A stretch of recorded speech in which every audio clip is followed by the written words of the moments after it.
Bismillahirrahmanirrahim. Assalamualaikum warahmatullahi wabarakatuh. Pemirsa, bila mana Anda bernasib sama dengan saya, alhamdulillah dikasih izin oleh Allah Subhanahu wa taala memiliki anak keturunan. Betapa bahagianya kita. Tentu nanti saya tidak akan memilih orang ya. Bagaimana dengan kami yang belum punya anak keturunan? Insyaallah sabar. Saya ingin bercerita dulu kepada pemirsa semua bahwa pemirsa yang punya anak keturunan sesungguhnya sedang memiliki sebaik-baiknya bekal untuk saudara nanti menghadap pada Allah Subhanahu wa taala. Anak-anak saudara bila mana saudara didik untuk berdoa untuk saudara. Anak-anak saudara bila mana saudara didik untuk taat beribadah. Di antaranya mengaji Al-Qur'an, menghafalkan Al-Qur'an. Salat di masjid, di mana langkahnya panjang karena salatnya di masjid. Dia rajin berderma dengan hartanya. Maka Masya Allah, kita mati pun insya Allah tenang. Karena akan ada asupan amal soleh dari kita punya anak keturunan. Ustadz, sebentar. Masa amal yang masih pada hidup bisa masuk, bisa keterima amal yang udah pada mati? Begini pemirsa, kita nggak usah pakai dalil yang panjang-panjang deh ya. Karena perdebatannya akan panjang juga. Saya ngasih seseorang kain. Oke? Lalu kita bilang sama orang ini, Pak, kain ini untuk Bapak sholat ya. Lalu orang itu pakai. Kita kira-kira dapat nggak pahalanya? Dapat lah. Terus abis kita ngasih itu kain, besoknya kita meninggal dunia. Ternyata si bapak yang tidak tahu kita meninggal dunia pun masih melekat kain itu dipakai oleh dia. Kira-kira kita yang udah mati ini masih dibagi nggak tuh amal dari kain yang kita kasih yang dipakai sama orang itu sholat? Masih. Apalah lagi anak kita. Kita biayain anak orang lain mengaji. Kita biayai orang lain tuh punya anak pesantren. Lalu anak ini ya mengaji, taat, soleh, bahkan menjadi guru, menjadi ulama, menjadi kiai. Kita kira-kira dapat tidak? Apalagi kemudian anak kita yang kemudian kita didik dengan fisik kita. Kita biayai dengan uang kita. Tentulah kita akan mendapat lagi lebih banyak pahalanya. Masya Allah. Dan saya mengingatkan kepada saudara yang sudah punya anak keturunan. Seperti saya, alhamdulillah saya punya anak 5 pemirsa.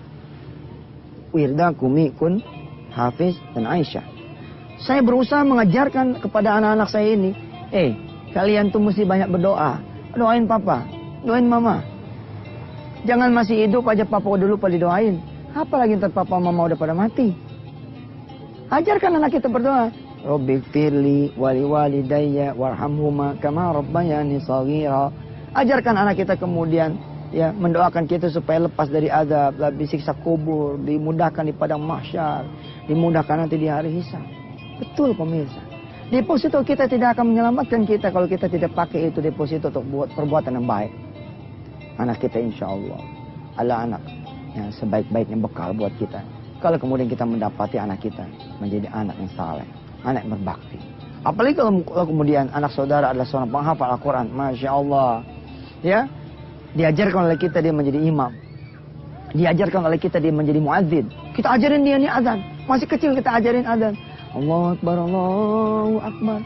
Allahu Akbar, Allahu Akbar. Ketika kita dikubur, anak kita berdiri menjadi muadzin. Wah, subhanallah. Orang kemudian datang bergegas, berbondong-bondong menuju masjid. Pahalanya menjadi pahala muadzin sajakah? Tidak. Pahalanya pun menjadi pahala kita orang tuanya. Masya Allah. Ajarkan anak kita mengajarkan Al-Quran. Alif, patah, alif, bawa'i, alif, doma, a, i, u. Lalu ada orang lain yang belajar sama anak kita. Kita pun yang sudah meninggal dunia bakal dapat pahala.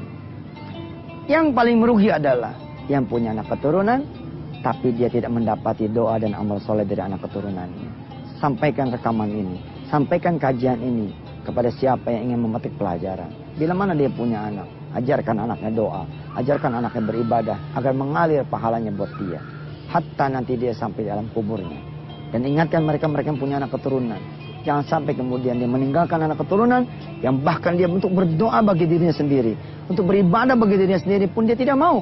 Innalillahi wa inna ilaihi raji'un. Mudah-mudahan saya mendoakan bagaimana saudara-saudara yang sudah punya anak keturunan yang saleh-salehah. Lalu bagaimana dengan mereka tidak punya anak keturunan? Insya Allah kita akan bahas di lain waktu. Kita sudah belajar bahwa sebaik-baiknya ketika kita memiliki anak keturunan adalah ketika anak keturunan kita mampu berdoa, mendoakan kita. Baik ketika kita hidup, apalagi ketika kita nanti sudah menghadap pada Allah Subhanahu wa taala. Dan sebaik-baik anak keturunan adalah anak keturunan yang taat beribadah kepada Allah agar tidak menjadi beban kita pada saat kita nanti mati. Lalu kemarin ya di pertemuan yang lalu atau di rekaman yang lalu ada pertanyaan, bagaimana dengan kami yang tidak punya anak keturunan? Alangkah ruginya kami yang tidak punya amal soleh berupa anak keturunan. Karena katanya salah satu bekal yang baik adalah anak keturunan. Ketika kita sudah di alam kubur, anak kita menjadi imam sholat. Imam sholat ini mendapatkan pahala dari makmumnya. Dia mendapatkan pahala dari kebaikan-kebaikan imamnya. Lalu didapat juga bukan oleh sang imam, tapi oleh orang tua sang imam. Mereka yang punya anak menjadi muadzin.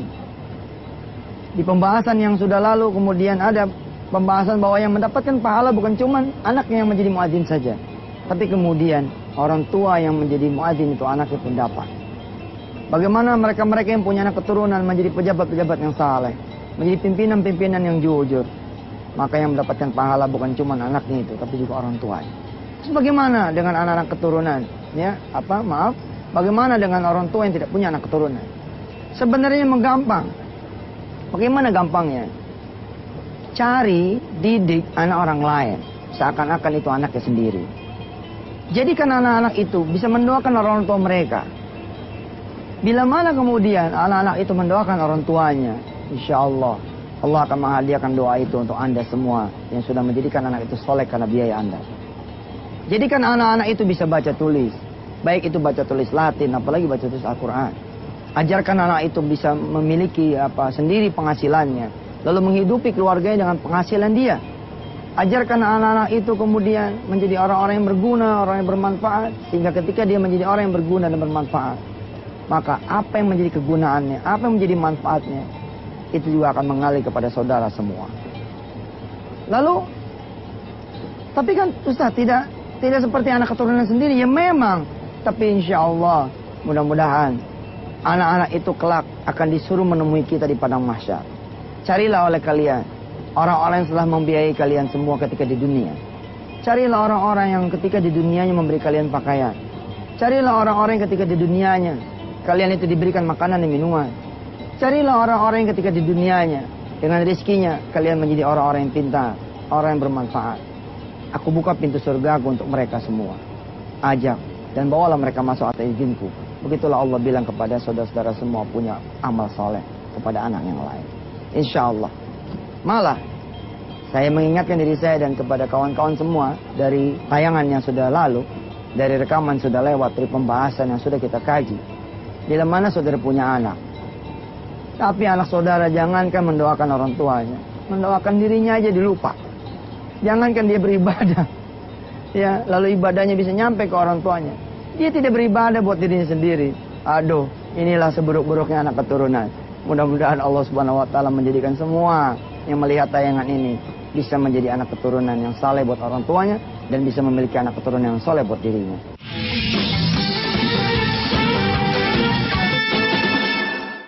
Pemirsa yang dirahmati Allah, dari beberapa edisi saya mengajak saudara untuk menikmati pemandangan alam yang luar biasa. Ini gunung apa namanya? Gunung Tidore, subhanallah. Di belakang ada pulau apa? Pulau Mare.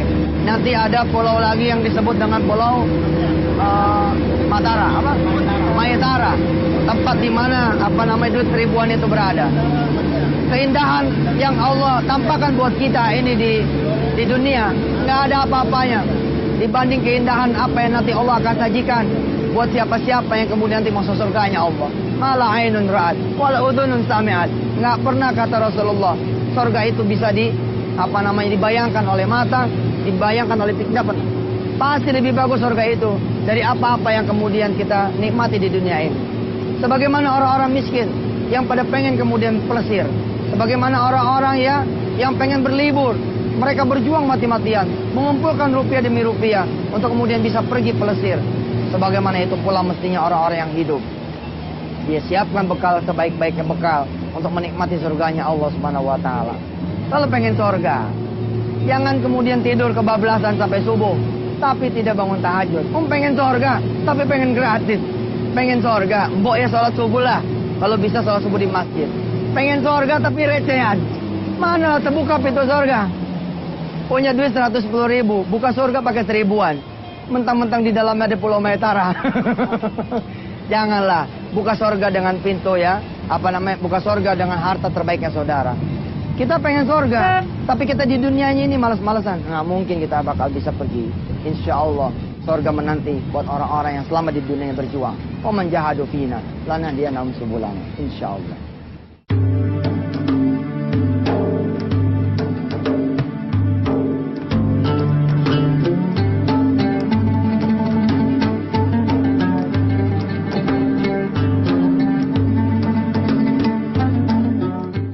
Pemirsa, saya ingin mengingatkan diri saya dan saudara semua. Saudara masih punya rumah.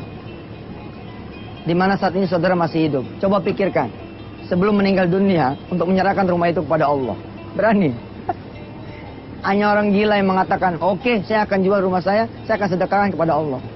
Hanya orang gila, ada orang gila yang kayak gitu yang hebat. Kita rumah udah mau kita tinggalin, kita bagus-bagusin. Tapi nggak apa-apa juga, bagusin rumah di dunia. Karena kita ini hidupnya di dunia.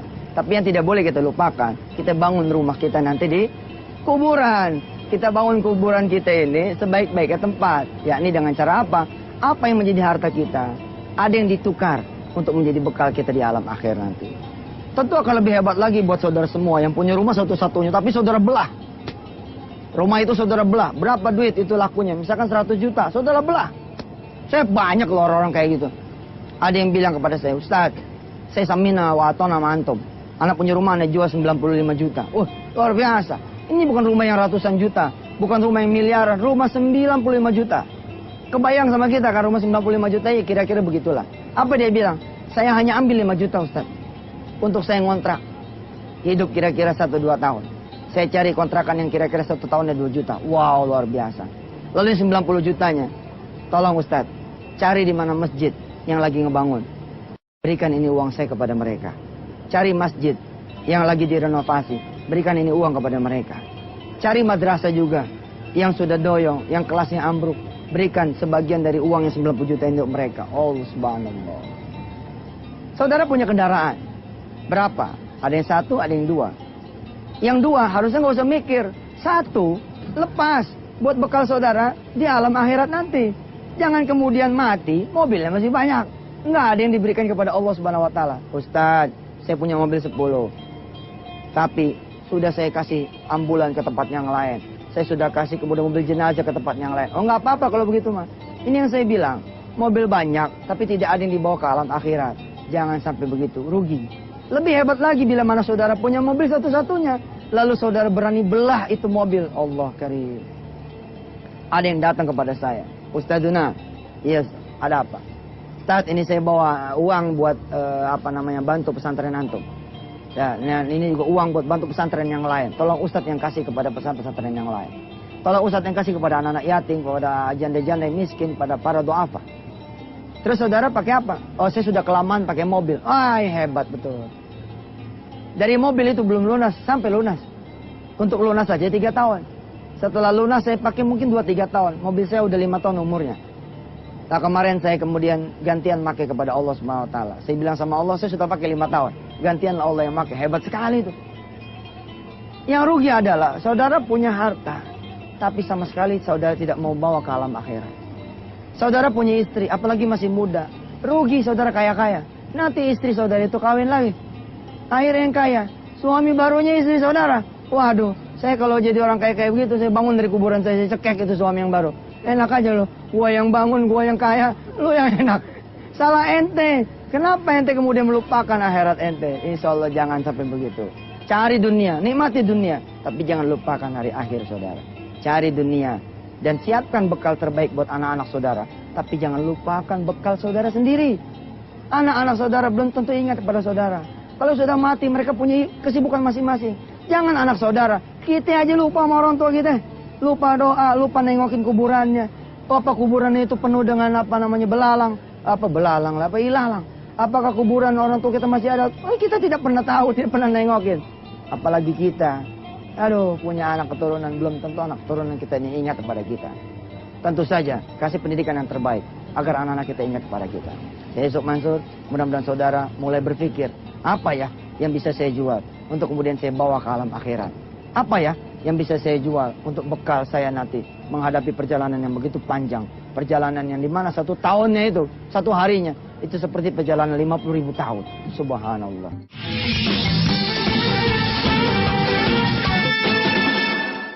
Saudara-saudara sudah mendengar bahwa kalau bisa kita beri kepada Allah pada saat kita hidup, supaya bekal kita nanti pada saat kita mati. Tapi tidak ada yang saudara berikan kepada Allah ketika saudara hidup, kecuali Allah bayar juga sebagiannya ketika saudara masih hidup. Saudara ngasih 1 ruko, saudara bilang, udahlah ruko ini 1 cuman punya saya, biarlah dia saya jual. Saya udah bilang sama anak-anak saya pun anak saya setuju. Apa kata anak-anak saya? Biarlah ruko itu nemenin emak, biarlah ruko itu nemenin bapak, nanti di alam kuburnya bapak dan emak. Tapi subhanallah, belum lagi kita meninggal, ruko kita udah jadi 10. Karena Allah bilang kepada kita semua, siapa yang ngasih 1, Allah akan berikan 10 kali lipat. Kita punya deposito nih, persiapan nanti anak-anak kita, ya, pada saat kita tinggalkan anak-anak kita. Berapa depositonya? 100, 200, 300 juta. Lalu kita kumpulkan anak-anak kita. Kita bilang, emak mikirin kalian supaya kalian nanti ini enak hidup di dunia. Tapi kalian mikirin nggak, emak bagaimana nanti di alam kubur? Lalu anak-anak sepakat, siap mak, kalau gitu bagi 2 aja. Kalau nanti emak benar-benar meninggal dunia, ya 150 buat kita, 150 buat emak. Kita bagiin itu kepada fakir miskin, kita jadiin musola, kita jadiin madrasah. Saudara, emak saudara masih hidup, itu duit udah jadi 1,5 miliar. Sebab 150 juta dikali 10 oleh Allah. Man ja'a bil hasanati falau asyru amtalia. Saya menyedekahkan rumah saya atas izin Allah kepada Allah Subhanahu wa taala, atas restu istri saya dan mertua saya. Alhamdulillah. Begitu saya sedekahkan rumah saya, rumah mertua saya, rumah keluarga saya, di mana disitulah istri saya lahir. Ini sesuatu yang tidak gampang pemirsa. Ini sesuatu yang bukan gampang nih para hadirin rahmati Allah. Tentu ini celaka ya membicarakan amal sendiri. Tapi saya ingin bilang, sejatinya saya pengen rumah ini menjadi penyelamat saya nanti di alam akhir. Tapi rupanya Allah memberi saya ganti rumah yang lebih besar lagi, yang lebih bagus lagi. Tahu nggak? Setelah saya sedekahkan rumah saya punya rezeki untuk menyewa rumah. Kira-kira 1 tahunnya 12 juta. Saya sewa 5 tahun sekaligus sampai kiamat. Sampai 2012. Dari tahun 2008 itu saya sewa. Alhamdulillah, ternyata saya panjang umur. Istri saya panjang umur. Dan bahkan anak-anak saya 2 lahir di rumah yang baru. Subhanallah. Tidak ada yang tahu itu rumah kontrakan. Sampai kita bilang itu rumah kontrak. Nggak ada yang tahu. 2008 saya sedekahkan juga mobil saya 2. Atas izin Allah Subhanahu wa taala sekarang mobil saya banyak. Tiap hari mobil saya ganti. Tergantung yang jemputnya siapa. Sekarang saya memiliki mobil jauh lebih banyak daripada mobil-mobil yang dulu saya miliki. Allahu Akbar walillahil am. Niatnya untuk bekal akhir, niatnya untuk bekal nanti saya dikubur, ternyata Allah pun tetap memberikan bagian saya ketika saya masih di dunia ini. Ketika saya ngontrak, menjalani kontrakan, saya bilang sama istri saya, kalau kita ngontrak 5 tahun, lalu kita niat tinggal di kontrakan kita sampai 5 tahun, rugi sekali. Kita bilang sama Allah, ya Rob, saya ambil 2 tahun saja. 3 tahunnya nanti buat orang lain yang tidak punya duit buat ngontrak. Tahu apa yang terjadi? Allah siapkan dalam 2 tahun itu rumah yang tidak perlu saya bayar dengan uang serupiah pun. Allah kasih saya pengusaha yang bilang, Ustadz, saya lagi bangun properti di mana-mana. Saya ingin punya amal untuk antum. Saya bangunin antum rumah. Allahu Akbar, ada kolam renangnya pemirsa. Masya Allah. Rumah yang saya sedekahkan untuk Allah, tidak ada kolam renangnya. Rumah yang kemudian saya kontrak pun, karena harganya cuma 12 juta. Tidak ada juga kolam renangnya. Tapi rumah yang dibangunkan oleh pengusaha itu, subhanallah, ada kolam renangnya. Kolam renang buat ikan, lumayan lah. Walaupun kolam renang buat ikan, tapi ada kolamnya, begitu. Pemirsa yang dirahmati Allah, insya Allah. Nawaitu. Tengok belakang, apa yang saya punya? Oh, saya punya rumah. Saya punya rumah kontrakan. Ada 3, ada 4, ada 5 pintu. Siap, 4 untuk Allah. Saudara lihat lagi, ada mobil, ada motor. Oke, saya pilih motor. Masa ngasih Allah motor? Ente mobil, enak bener ente. Bilang dong sama Allah, ya Rob, saya kasih motor, ya, tapi saya batalkan. Saya kasih mobil sajalah. Masa buat engkau motor, buat saya malah mobil. Buat engkau yang mobil, buat saya yang motor. Ini cakep. Saudara tengok lagi, buka laci, lihat ada cincin kawin. Saudara lihat lagi, ada berapa deposito? Sudah. Berikan untuk Allah sebagai bekal saudara nanti di hari akhir. Dan saudara akan saksikan, ternyata ketika saudara masih hidup pun, Allah akan bayar sepenuh-penuhnya. Wassalamualaikum warahmatullahi wabarakatuh.